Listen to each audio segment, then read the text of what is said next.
Él es el presidente del Instituto Geofísico del Perú y una persona ligada a la investigación sísmica por más de 30 años. Y obviamente es la primerísima autoridad a la que llamamos cada vez que se mueve el piso. Pero Hernando Tavera tiene un montón de cosas más que compartir.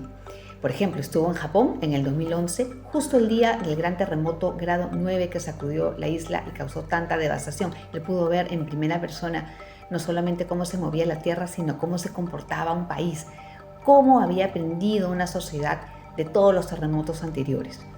Y de eso vamos a hablar en la entrevista que le hice hoy en el Para Entender, porque él es un convencido de que cada terremoto es una oportunidad. ¿Será que necesitamos el gran sismo para cambiar las cosas pendientes en el país? Los invito a ver la entrevista de hoy.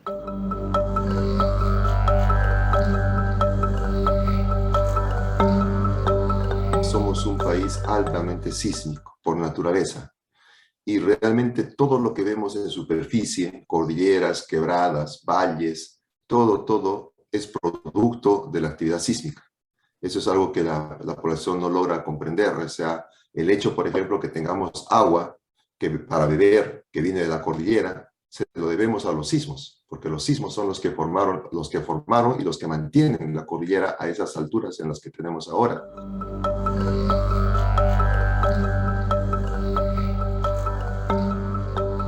Pensamos de que los sismos son una especie de castigo que son de la naturaleza hacia nosotros, cuando en realidad no logramos entender que es parte de ese proceso evolutivo del planeta Tierra. Al igual que la persona que se desarrolla en el tiempo, el planeta Tierra también se desarrolla. Las personas tienen fiebre, el planeta Tierra tiene sismos, ¿no? Cuando la persona tiene problemas estomacales, probablemente pues se ponga a arrojar, por así decirlo. También los volcanes hacen lo mismo, ¿no? La Tierra hace lo mismo a través de los volcanes. Entonces es algo que no logramos comprender, de que todo este proceso que hace la Tierra, sismos, erupciones volcánicas, lluvias extremas, huaicos, tsunamis, es parte de la vida del planeta Tierra. Si miramos un poco los daños de lo que ocurrió en Arequipa 2001, con ese sismo importante, lo comparamos con los daños del sismo de Pisco, son los mismos. Lo comparamos con los daños de Sullana del año pasado, también son los mismos. Casas precarias que colapsan, casas que caen en los muros, ¿no? O sea, las carreteras fisuradas por el tema de los suelos, ¿no? Deslizamientos de tierra. O sea, los escenarios son los mismos. Lo único que cambia son los actores y es el lugar donde se filma la película, por así decirlo, ¿no? O sea, y no somos capaces de entender cuál es el problema. O sea, no somos capaces de entender dónde está la solución. Con las personas con las cuales he tratado de capacitar, de hablar, me he sentido como el padre que tiene un niño que no quiere estudiar, o sea, que no quiere aprender, ¿no? Por más esfuerzo que hacemos, no lo quiere hacer. Y entonces ahí ya uno se siente realmente atado, sin saber qué hacer si la persona no quiere aprender. Usted acaba de decir algo que me ha traído un recuerdo inmediato, que es las inundaciones más recientes en el norte y la gente viviendo en el cauce del río, ¿no? Y volviéndose a poner ahí, y las autoridades permitiendo que vivan ahí y que vuelvan a invadir y que vuelvan a construir.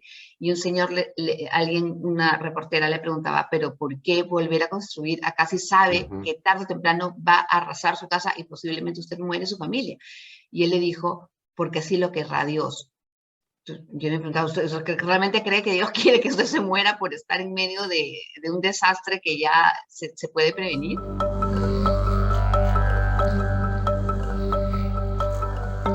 En el 2014 específicamente, llegó una delegación japonesa al Perú para reuniones con autoridades, porque queríamos saber cómo ellos reaccionaron para la recuperación del país después del terremoto del 2011 de Japón. Y en esa oportunidad yo tuve que hacer una presentación y mostré pues, ¿no?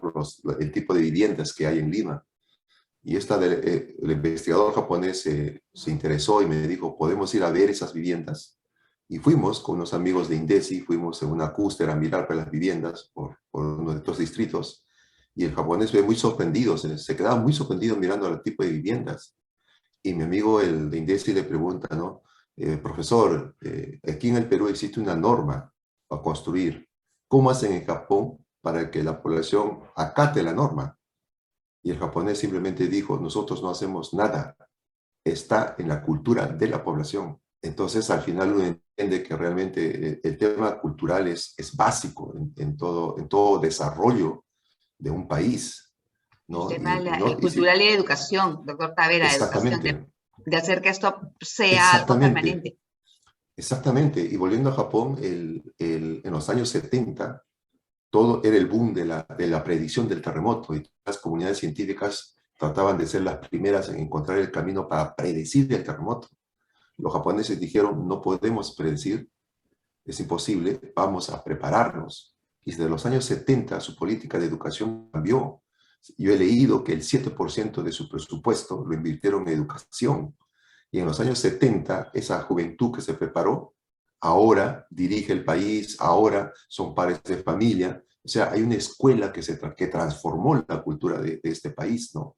Y obviamente eso muestra dónde está el problema y dónde está la solución.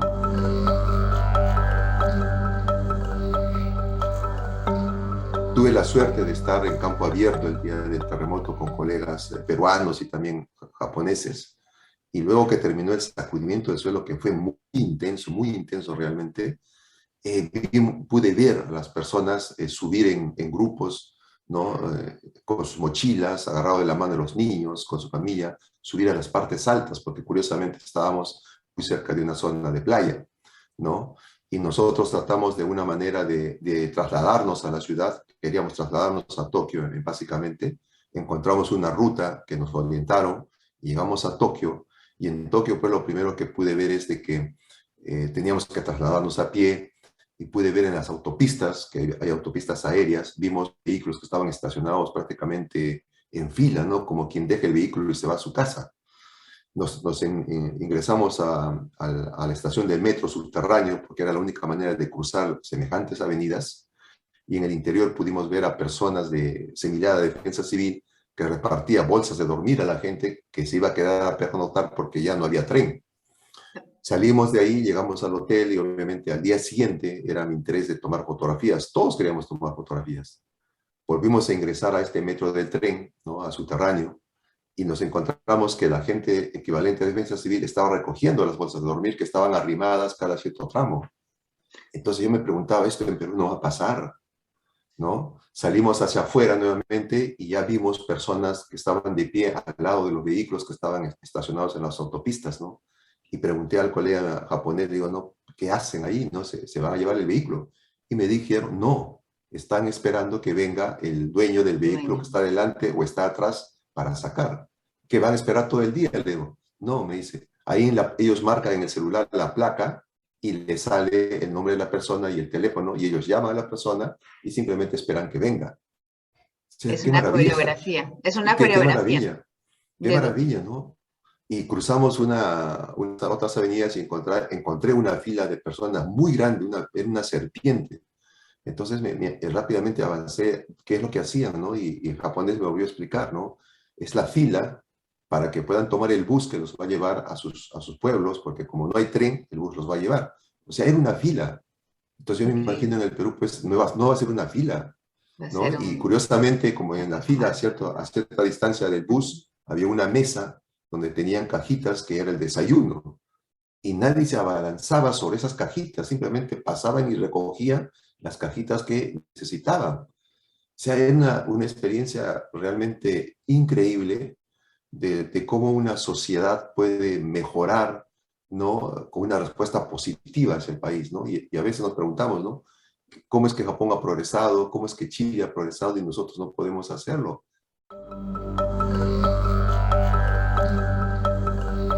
Por lo que usted describe, veo, me imagino una población más bien tranquila, serena. Sí, mire, yo creo que el ejemplo más claro de esa tranquilidad lo podemos ver reflejado cuando tuvieron el problema del reactor, ¿no? Ujú. Que la única manera era tener personas que, entre comillas, se sacrifiquen por los demás y vayan a solucionar el problema.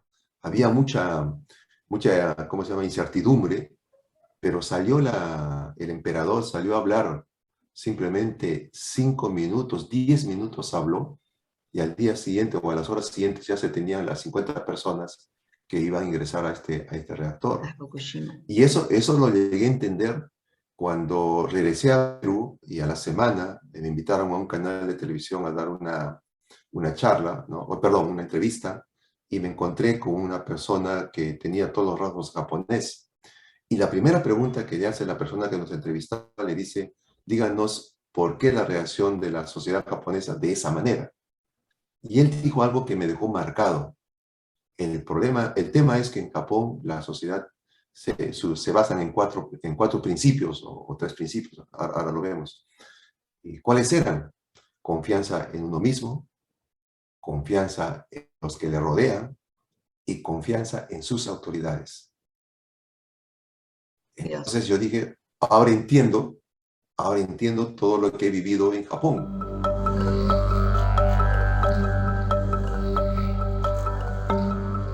¿Qué podemos aprender de este último sismo? Que no ha sido grande, no ha sido intenso, ha asustado bastante porque es un movimiento inusual, porque los limeños estamos acostumbrados a que los grandes movimientos sean un poco, digamos, lejos o un poquito más cerca, pero movimientos más o menos horizontales, conocidos. Sí. Ahora ha sido como un sonajero. Esto es porque estamos justo sobre el epicentro, ¿verdad? Exactamente, exactamente, ¿no? Todos los sismos que hemos venido experimentando siempre han estado muy lejos de nosotros, entonces la idea sencilla es, ¿no?, de que nos afectaban movimientos horizontales, ¿no? Y en este caso pues ha sido todo lo contrario, de abajo hacia arriba. Pero yo pienso que este sismo, y lo he estado mencionando, nos deja como lecciones de que el hecho de que nos recuerda nuevamente a todos lo frágil que somos y que somos un país altamente sísmico. Nos recuerda a todos que tenemos que tomar muy en cuenta todo aquello que siempre se ha repetido, todas las medidas de prevención, el antes, el durante y el después, la información que puede ser más creíble y de qué fuente viene.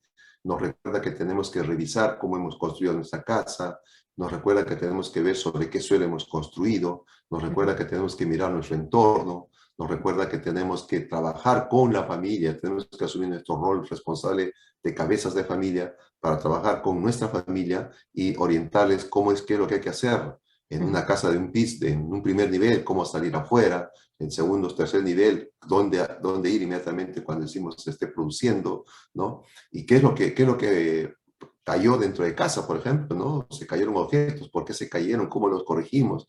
¿Dónde están los espacios, no? ¿A qué país podemos mirar cercano? ¿A qué país de la región debemos mirar y decir, este camino es el correcto? ¿Chile? ¿Le parece que es el más ejemplar en ese sentido, que también es muy sísmico?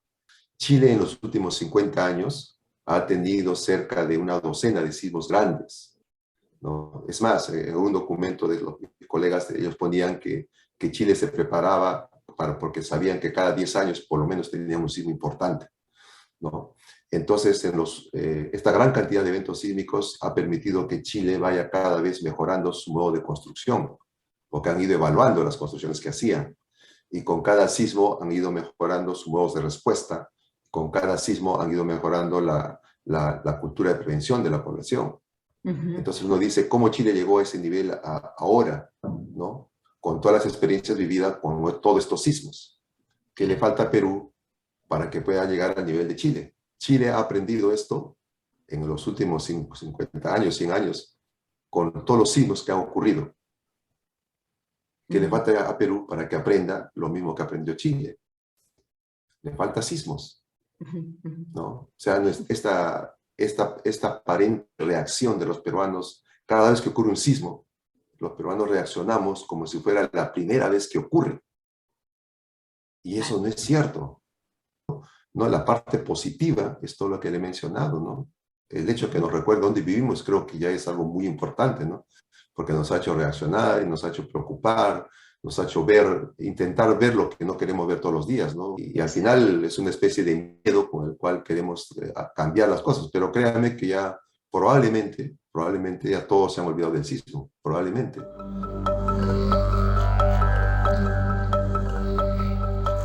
¿Qué nos hace, qué hace sentir a la comunidad científica a la que usted pertenece tan seguro o tan segura de que va a haber un gran sismo en Lima, el gran sismo que se espera de grado 7, 8?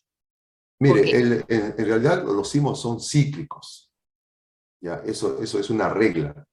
Y son cíclicos porque las placas tectónicas, en este caso, están movilizándose continuamente, no se detienen, están avanzando continuamente, ¿no? Y hay que entender también que estas dos placas están en continuo rozamiento, se están rozando, y esa superficie en la cual están en contacto no es una superficie homogénea o lisa, es una Ujú. superficie bastante áspera. Y en ese desplazamiento, cada vez que las placas se encuentran, pues una resistencia al desplazamiento, ¿no? Significa que tenemos que hacer mucha más fuerza para vencer esa resistencia. Hoy Ujú. en día la ciencia puede tranquilamente identificar dónde están esas zonas donde las placas no se están movilizando. Se movilizan en los costados, hay zonas donde no se movilizan. Entonces simplemente están acumulando esfuerzos, ¿no? Y en algún momento esos esfuerzos tienen que vencer esa resistencia y tienen que generar el sismo. Entonces ahora esas zonas se han identificado. O sea, al norte de Guarmey, por ejemplo, Ujú. ¿no? Las placas se están moviendo libremente. Al sur de Pisco, las placas se están moviendo libremente. En la parte central donde está Lima, no se mueve. Está estático, está estancada las placas, ¿no? Hasta, Es igual cuando usted, por ejemplo, comienza a mover un mueble, ¿no? Usted se pone al costado de un mueble y comienza a moverlo, y claro, luego usted se da cuenta que el mueble se ha quedado trabado en el piso, en alguna hendidura, alguna cosa, se claro, encuentra trabado, usted ya no puede ya. Entonces usted dice, claro. por favor, ayúdeme. Usted llama a un familiar y ayuda. No podemos. Otro más, dice. Otro más, venga, por favor. Viene otro más, y de pronto cuando levanta, empuja el mueble salta, Claro. ¿no? Entonces igual, las placas acumulan tanto esfuerzo que en algún momento pues ese esfuerzo acumulado hace que la placa salte y se produce el sismo. Y de verdad que salta. Con el sismo de Pisco 2007, toda la zona de Paracas saltó 1,5 metros sobre la placa oceánica. El sismo de Chile del 2010, la zona de Concepción saltó 3 metros sobre la placa oceánica. El de 8 Cada, grados, el de 8.8 en Chile, de ¿verdad? Fue Chile muy y fuerte. el de Japón de 9,0 saltó 2,5 metros sobre la otra placa. El sismo de Arequipa del 2001, cerca de 50 centímetros, saltó sobre la otra placa.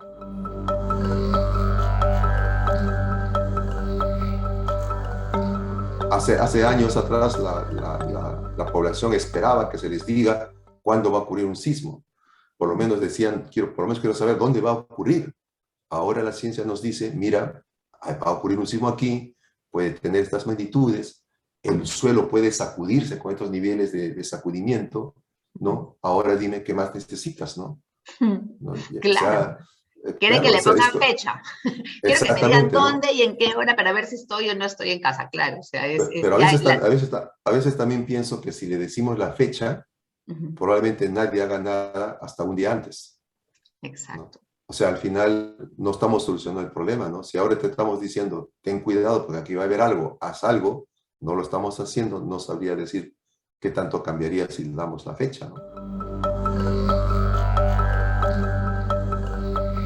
Bueno, mire, en realidad este proyecto fue muy interesante, es un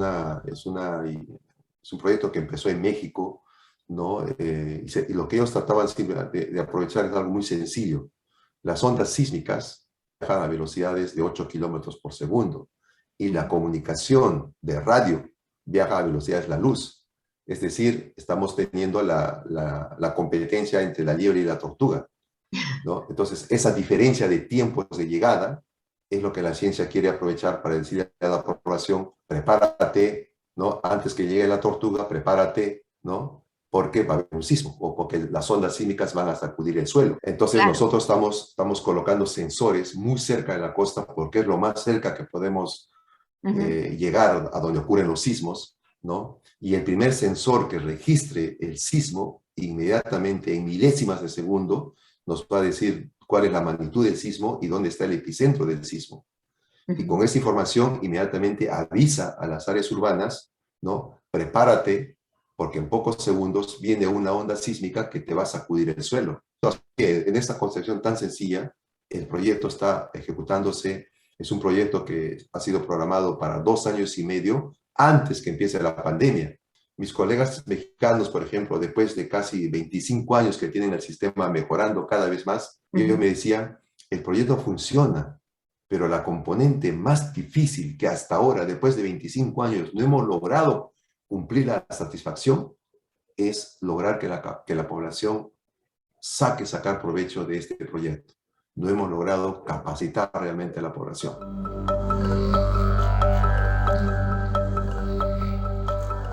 ¿Por qué? Entonces, ¿Por qué es tan difícil en México? En México nos parecemos un montón. Somos dos países realmente hermanos.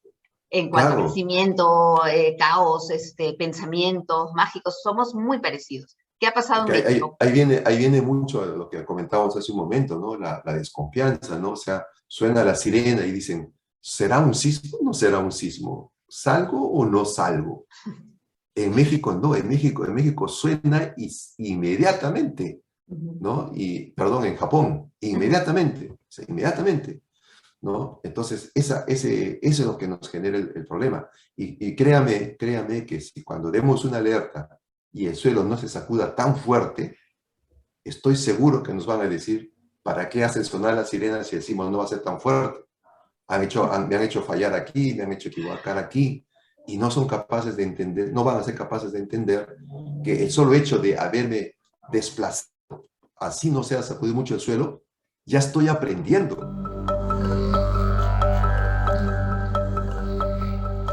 Alguna vez algún medio de comunicación, por ejemplo, me preguntó qué está haciendo tal institución para contribuir en la gestión de riesgo, ¿no? Y yo recuerdo que le dije, señorita, ¿puede apagar su micrófono? Por favor, y usted con su medio de comunicación, ¿qué está haciendo para contribuir a la gestión de riesgo?